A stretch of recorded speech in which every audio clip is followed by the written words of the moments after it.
Welcome back. To the ComCast. What? Go ahead. I'm Davis Mann. I'm Jack Shergan. We got to introduce ourselves first. And today, once again, we're going over the NFL playoffs. What a weekend of football we had. That is indeed true. We're going to go over, we're going to recap the divisional round for you guys and then head into our predictions and analysis of the conference championship rounds. Well, I think it's first for your due diligence, the game you picked right, to go over your favorite team, the Cincinnati Bengals versus the Tennessee Titans. Yeah, I mean, everyone knew the Bengals were winning this game. At least everyone in my household. So 3 people knew that the Bengals were winning this game. I mean, this was just a weird game off the jump. I mean, Tannehill was throwing a curl to A.J. Brown to start the game, and Jesse Bates made one of the greatest, or made a really good play on the ball, picked it off, start the game, set the tone. And, I mean, the first thing you got to look at is they had 9 sacks, the Titans did. And if you have 9 sacks, you're doing something right, and you should usually win the game. But Playoff record. yeah. But Joey B never faced. He did never face. Joe Brr never faced. And about that Jesse Bates play, if you watch the play back from a sky cam view, you can see that if A.J. Brown just kept running up the seam, Jesse Bates was cutting it from like a straight angle from the center safety spot. Yeah. He straight cut over, and if he didn't curl, he would have been wide open for a 1-play touchdown. So the difference that could have made 1-play touchdown, 1-play interception. I mean, when you look at that play, though, like, it was a good, like, he was open. 99, like, a lot of quarterbacks in the NFL make that throw. If he threw it 3 seconds quick, or not 3 seconds, but like a half of a second quicker, he doesn't get there. And A.J. Brown Jesse Bates probably dives for the ball or something, misses the tackle, still a completion, and that's a big gain. I mean, it was a really ballsy play by Bates, and it worked out for them. But I mean, if people look at that, say the Chiefs next week, they're on the same thing, curl and go. That's gonna be a 1-play touchdown, because if that's how Bates reacts to that curl route, sheesh. But yeah. I mean, we also mentioned one of the picks by Tannehill. He had 3 not bad interceptions, but like 3 bad. Or 2 of them were bad. That first one wasn't that bad. He just had a lot of costly plays. The last play of the game. I mean, it's just like you have a tie game. There's just no reason to force that route. I think it was to Westbrook Hines or something. Yeah. Pretty sure that was the receiver's name. In triple cover. It wasn't really triple coverage. He tried to fit it into a window. Yeah. And I just don't think that was the right thing to do in that game. And then the Mike Hilton play, I mean, you got to give a little credit to Mike Hilton. That's when you throw that route. I know people say like he should have waited for it. Like, you throw that like it's a screen. Yeah, it's a screen. And you see the corner blitzing, so that means that the corner that was on that receiver exactly. So you have the numbers is wide open. So yeah, but I mean, Mike Hilton made a fantastic play. I mean, if he doesn't tip that ball, it's probably a touchdown. Exactly. And he ended up tipping it to himself. Yeah, I mean, it's just an unfortunate situation. Great play by Hilton, great play by Bates. I mean, it's just a tough scene for the Titans, but I got to give credit to Julio Jones. He looked like old Julio Jones against the Bengals, and some of the catches he had. I mean, he had a pretty big game. I'm pretty sure he had 6 for 62, which is a big game for him. A.J. Brown had a phenomenal game. Mm-hmm. I mean, he's been the number 1 dude for Tennessee, and I think he really showed that. I think the one thing the Titans could have done is give Donta Foreman more run. I said they should have used him, but he had some big runs. He probably had the biggest play in the game, running for like a 40-yard run to get him in the red zone. Mm-hmm.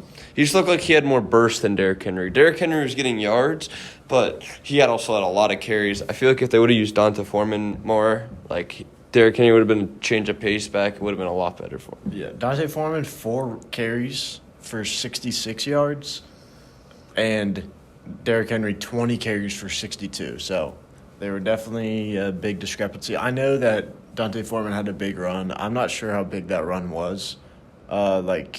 yards-wise. I think it was Yeah. like 40 yards. Yeah. So that means in his other three, he got like 20-something, Yeah. which is pretty good. He's averaging 16 a carry.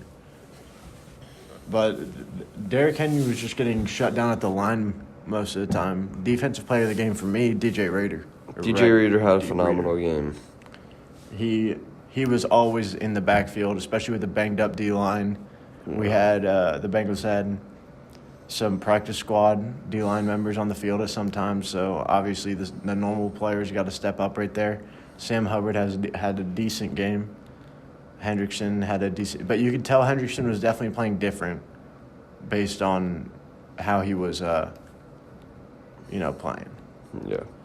I think the defensive MVP for the Titans got to be Jeffrey Simmons. I mean, he had 4 sacks. He was living in the backfield for the Bengals. Nobody could guard him. He was rushing inside and out. So I just got to give a quick shout-out to Jeffrey Simmons. But what a game. I think the Titans, when they look at it, they feel like they lost something they should have won. But I think it was just a really good game. But I think if you look at the Titans, or not the Titans, the Bengals, who can you relate them to? Especially as an Ohio person, you can relate them to the Ohio State Buckeyes in their college team. They got a quarterback. They're a throw-heavy team with a running back that can receive out of the backfield and run out of the backfield. And if you look at like Ohio State, how to beat them, you got to be in control of the run game and shoot all this clock. And the fact that the Bengals had 7 minutes more on time of possession really shows that like they were in control of the game for most of the time. yeah. The defense for the Bengals played outstanding. Really like took away the only time that the Titans really moved the ball was big plays. So it was kind of crazy. The Titans on third and fourth down combined were 1 for 9. Ooh, that's tough. And if you go back on the Titans' plays that they could have won off of, the 2-point conversion Yep. on their first touchdown to keep it tied. Not even thinking about later in the game, but if you think about just mentality of being down by 1 point versus being tied is so different. Yeah. And also towards the end of the game, like it wouldn't have been tied if they just got that 1 point right there. And Derrick Henry with 7 minutes left, I believe, or 7 to 4 minutes left. I'm not sure which one. But they went for it on fourth down. He got stuffed. If they just kicked a field goal right there, it would have been a 52-yard field goal, I'm pretty sure, 52, 53. And that could have taken the game away from the Bengals because obviously when Tannehill threw the pick at the end, it wouldn't have been they wouldn't have been passing the ball right there, basically, is what I'm trying to say. I think that's it for the Bengals game. I think we move on to, I think, the best playoff game I've ever seen. Bills versus Chiefs. Mm-hmm. I think the first person I got to give mention to is none of the quarterbacks, but Gabriel Davis. The Chiefs decided early in the game we're not going to let Stephon Diggs beat us, and Gabriel Davis proved them wrong. I mean, he had over 200 receiving yards and 4 touchdowns. I think that may be the greatest receiving performance of all time. In the divisional round, 100%. Like, that's just insane. Like, how the routes he ran at the end of the game, like, his, like, cuts, like, his move to give them the lead with 13 seconds, like, that was dirty. Some big letdowns for me was Singletary, 10 carries, 26 yards. Out of the backfield, he had 4 carries for 25 yards. So totally he had 51 yards on 14 touches. It's not good. Especially for a running back in a team that you need to divvy up the run and the pass with the Bills and the Chiefs. So, and then on the side of the Kansas City Chiefs, you saw Clyde Edwards-Helaire return. He looked good. He looked good. I forget what play it was or like when it was, but the play that he made, he ate like 3 tackles and then kept going for extra like 6 or 7, which is something that you really want out of your guys. I mean, this is a a little like shout out, but I think Jared McKinnon looked really good out of that backfield for Kansas City. He added a good little burst. He was really good on checkdowns. I just think he played really good. Yeah, he had 5 catches for 55 yards. So It's like 11 yards a catch. that's what you want out of your backup, your third down back. Exactly. But I mean, when you also look at this game, Josh Allen and Patrick Mahomes are clear 1A, 1B quarterbacks in the NFL. I think now they're in a league of their own. Like, you got Rodgers, but when you look at how talented arm strength Josh Allen and Mahomes are, they're going to be duking this out for years to come. And we can talk about stats all we want, but the stat that is the most important was the winner of the coin flip going into overtime. I believe the only way that this could have been like this. If you look at like the whole stat sheet, it was such a clean game. The only thing that the Chiefs had that the Bills didn't was they were 8 for 13, so they only missed 5 third down conversions, and the Bills missed 8. But the Bills went for it 4 times on 4th down, and they got all 4. Yeah, that makes up for it. So they both allowed the same amount of sacks. Just the Bills punted 2 times more, and then it was a pretty clean game penalty-wise, like 15 yards of penalties for the Bills, 10 yards of penalties for the Chiefs, so it's not even that crazy. I mean, another thing I just want to say, Kelsey and Hill are still that duo, tight end wide receiver. That play with 13 seconds left is just incredible by them. It was just like the way Mahomes just said, yeah, when Kelsey said, I'm just going to run, like, get in the open zone. Like, that's, like, genius. I think that shows trust. But I know a lot of people have, like, covered this game, so we won't, like, go crazy about it. But, I mean, wow. Like, I feel bad for Buffalo. And I know, like, the overtime wasn't in their favor, but I just think, like, it's just one of those things that's just tough. But do you think the overtime should be changed?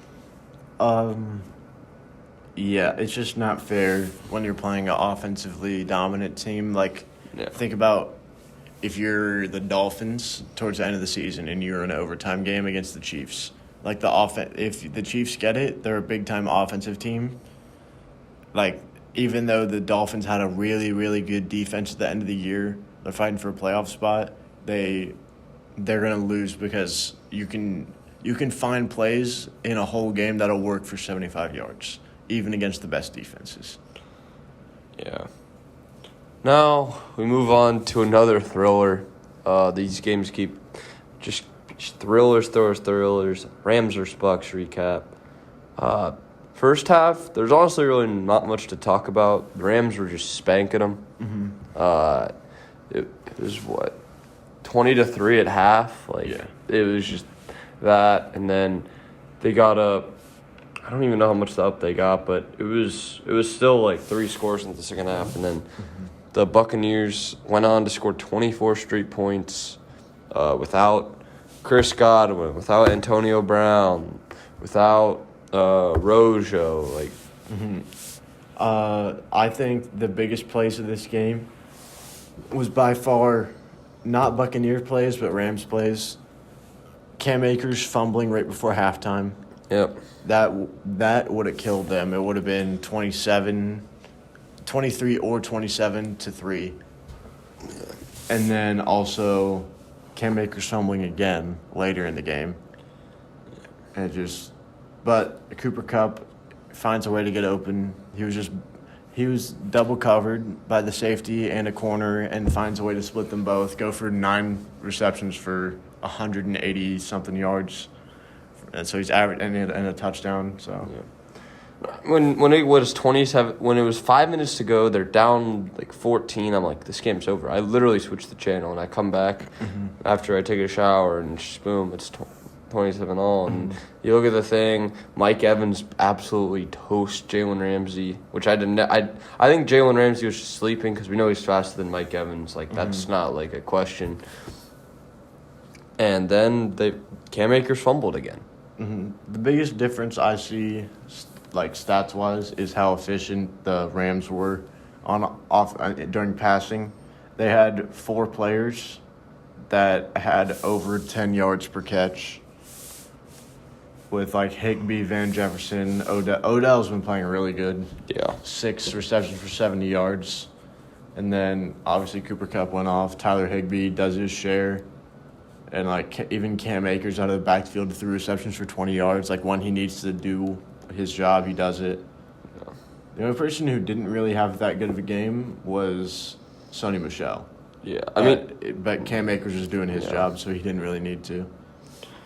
Yeah, I think like when that throw to Kupp to get him at the Rams in field goals range for them to win it off a field goal, that was just – I don't know what the linebackers were doing. It was like a blitz, but they didn't all blitz. Like, I watched that play again. Like, I watched, like, a highlight of it, and they, like, just all didn't blitz. It looked like they miscommunicated.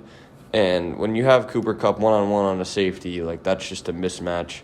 And Stafford threw the prettiest ball of the day to set him up to win the game. Mm-hmm. And they did win the game, 30-27. Yeah. It was a pretty ugly game.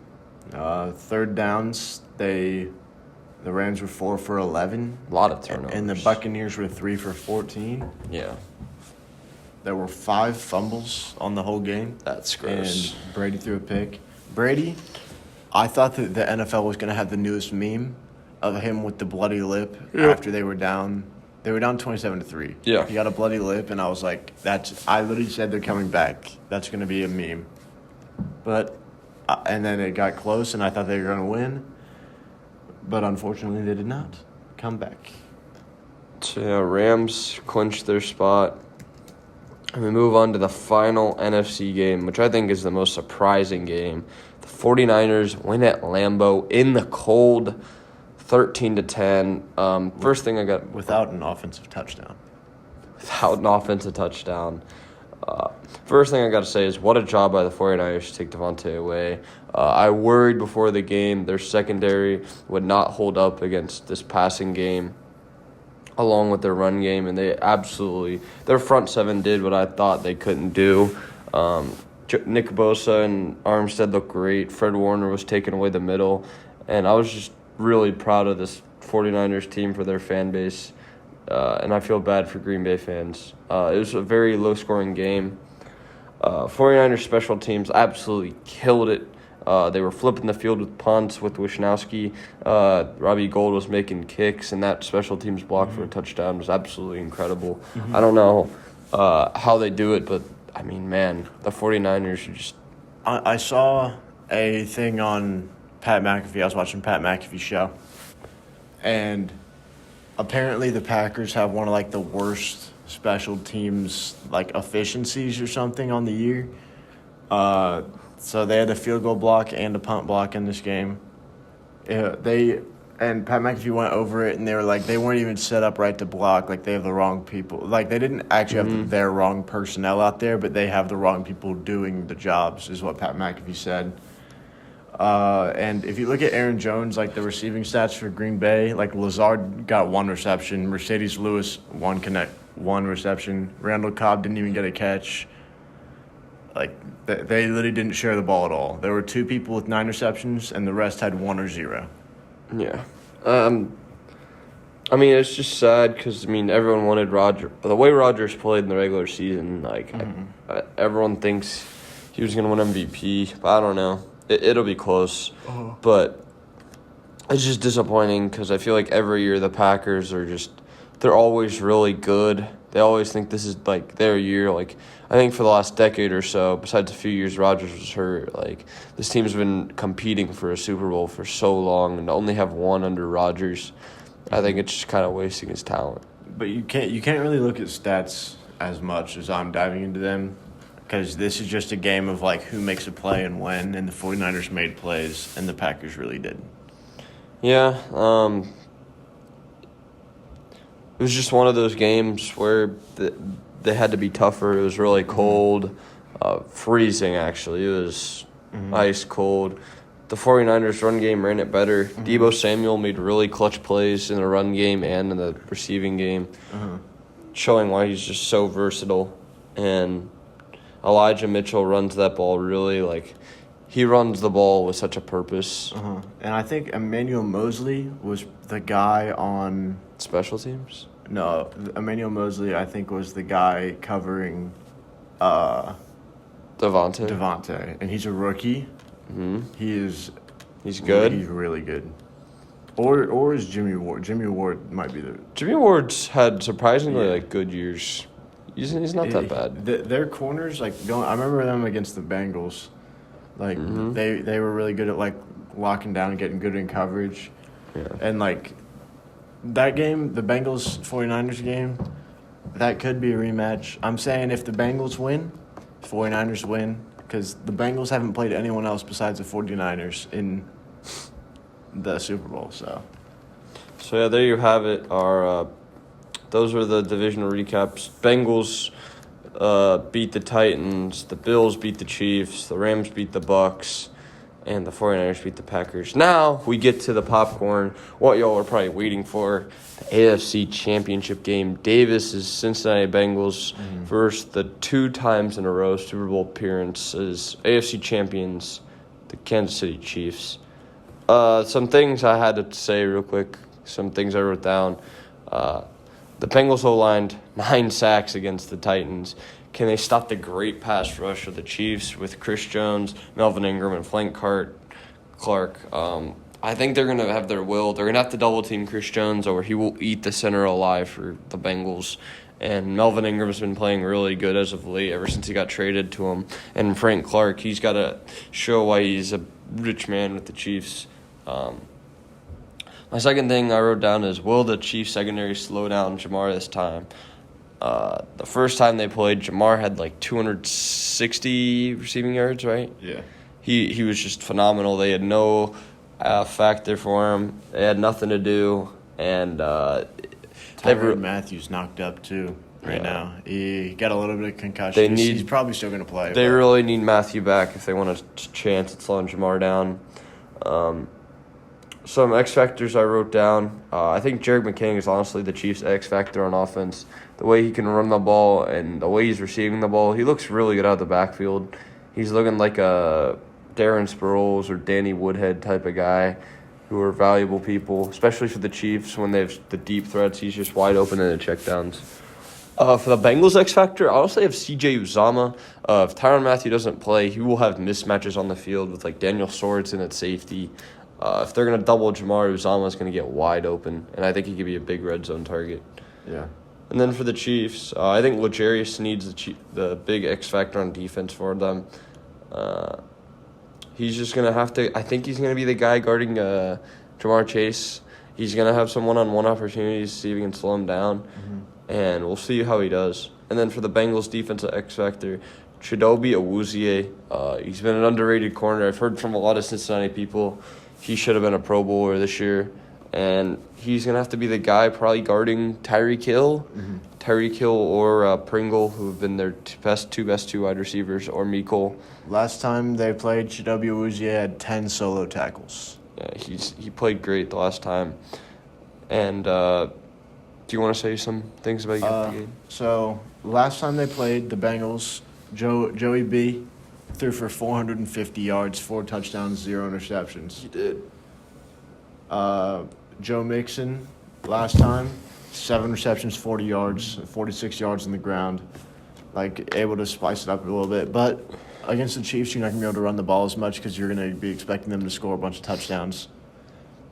My offensive X factor this game, Tyler Boyd. He's had a pretty rough season. He does his job. He gets 2 or 3, maybe 4 catches a game consistently. It's not like he's ever having extremely low receptions or extremely low yards.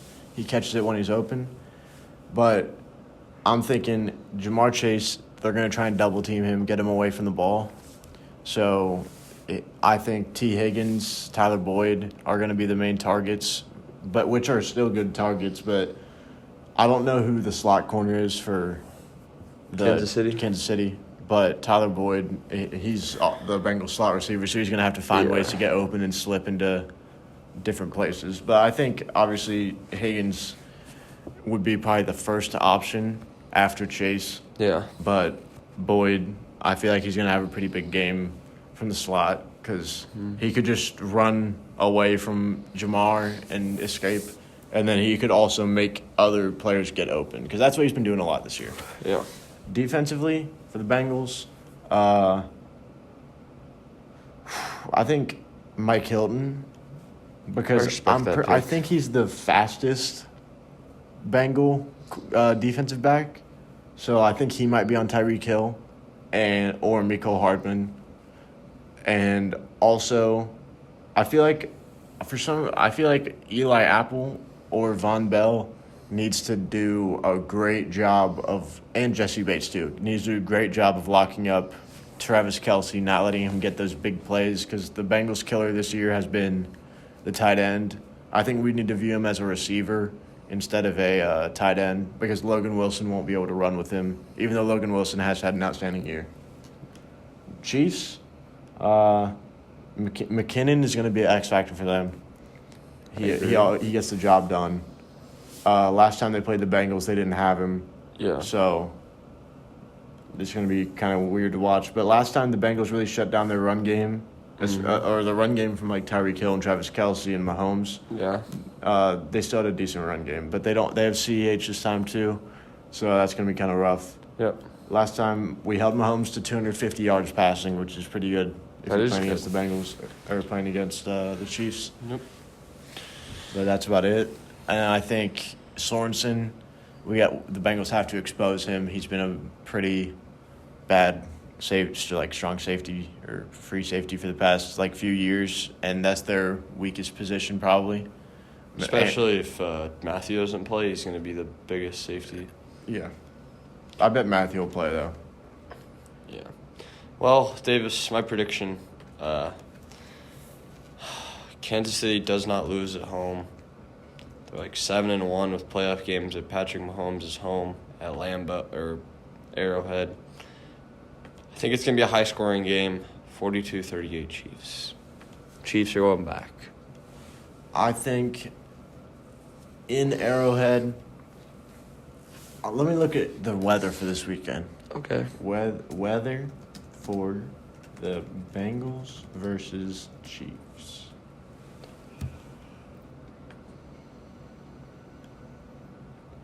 Sunny and warm, it said?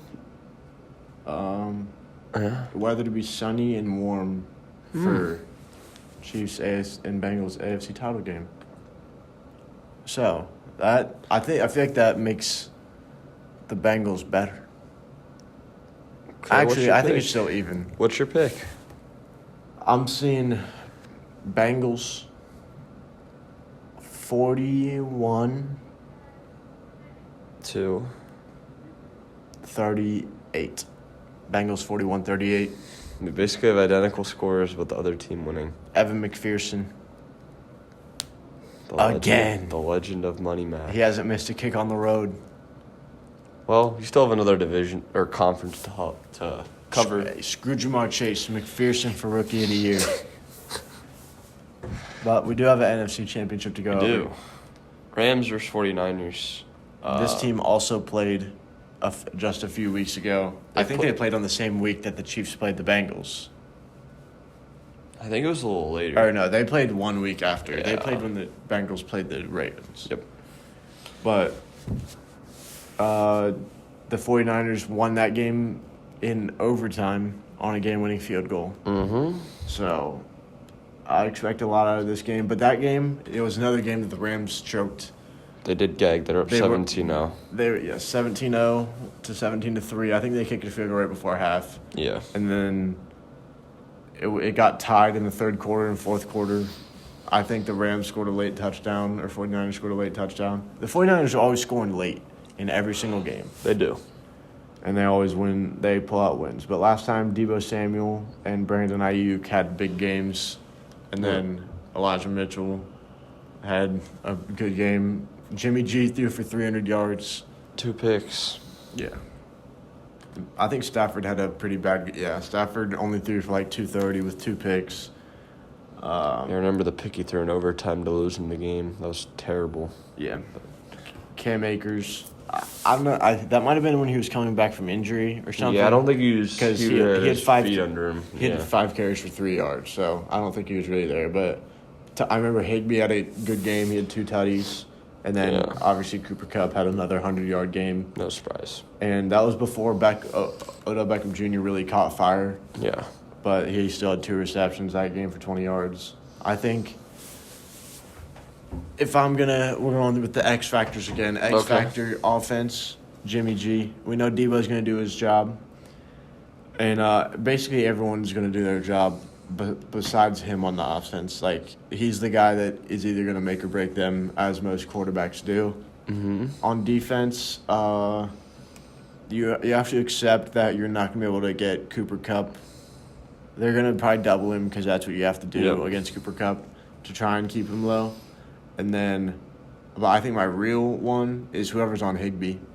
That's your X factor for the 49ers? Yeah. So whether that's Ward or any other their It might safeties. be Fred Warner and someone else on him. And also Nick Bosa obviously needs to have a good game rushing, even though the Rams have a really good offensive line. Okay. X factor for the Rams on offense, probably OBJ or Cam Akers, because obviously Kupp and Higbee, they're going to be doing their stuff. Yeah. So they need someone, if they're getting double teamed, if they're getting locked down, for some other outlet for Stafford to throw to. Van Jefferson's even up there too. Okay. On defense, Jalen Ramsey bounced back week. He's going to be on Debo probably. Yeah. Just running around the field, so he needs to make sure that he's locked in. Trent Williams might have a big game. He needs to set the tone. I feel like the Rams are going to be kind of, as they always are, kind of run heavy early, and then they're going to start passing and passing and passing. I think this past week they only ran for like 67 yards or something like that, but they still won the game because they were passing all day. It's up to you.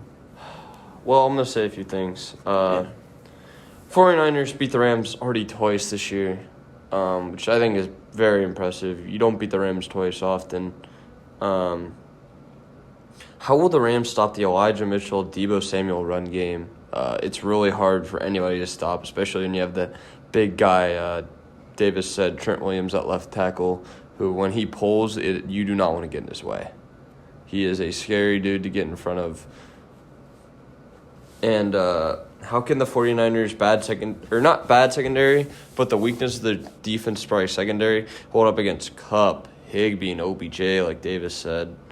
And I think I'm really curious to see the Kyle Shanahan versus Sean McVay coaching matchup. They are 2 coaching geniuses you would call in the industry, and I'm just really curious to see how that goes.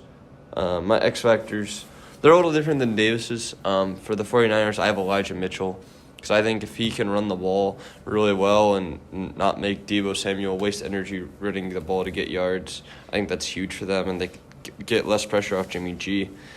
The Rams X factor, I'm going with Cam Akers. I think both running backs are going to have to be a huge role. We know what the Rams can do in the pass game. We haven't seen Cam Akers explode yet. I think this could be the week he does it to set up the pass against a really good front seven. For the defense, unlike Davis here, I think Eric Armstead, the rusher across from Nick Bosa, for the 49ers, is going to have a big game. He's had a really good postseason so far, so I think he could be in line for a really good game. And then for the Rams, I think Von Miller is the X factor. We've seen what he can do. He's kind of rejuvenated his career on the other side of Aaron Donald. So I'm really curious to see what happens for the pass rushers. I kind of have like the same positions for each team as the X factors on offense and defense. And then for my prediction, my mind tells me to pick the Rams, but I'm going with my heart here. 28-24, 49ers go back to the Super Bowl, second time in 4 years. Okay, I'm looking back. The Rams, last time they played, Yes. 450 yards to the 49ers, 250 yards for the for the Rams. Yeah. So I'm going to go back right now. We'll go into the other last time they played when the 49ers kind of blew them out. Yeah. 31-10. They still controlled the ball. The Rams haven't gotten over 300 total yards. They haven't been rushing well against the 49ers. So I think 49ers, I know it's hard to beat. It's the same team 3 times in one season. It is. But I think I got the 49ers. They've looked different every single time that they've played them. They might not know all their tricks. The Rams, yes, they didn't have all their people back then. But Yeah. I feel like they got a real good shot at reaching the Super Bowl. The 49ers do. So that's our picks. So you have Bengals 49ers part 3 in the Super Bowl. I have Chiefs 49ers. Rematch from 2 years ago? Yeah. 2 or 3 years ago? Yeah. Well, that does it for the ComCast, I guess. Yeah. We'll see you in probably a week.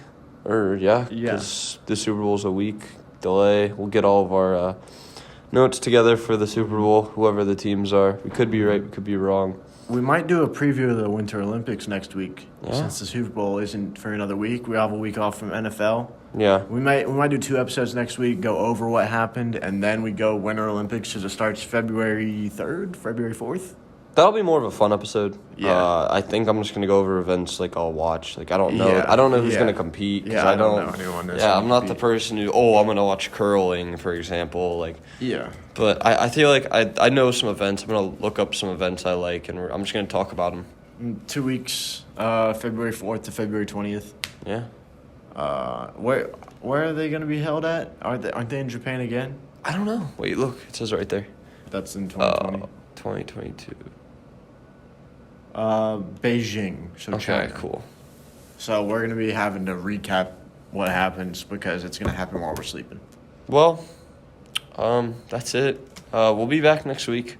Good episode for y'all today. Remember to love yourself. Yeah, facts. That about does it. Yeah. Peace and love to all.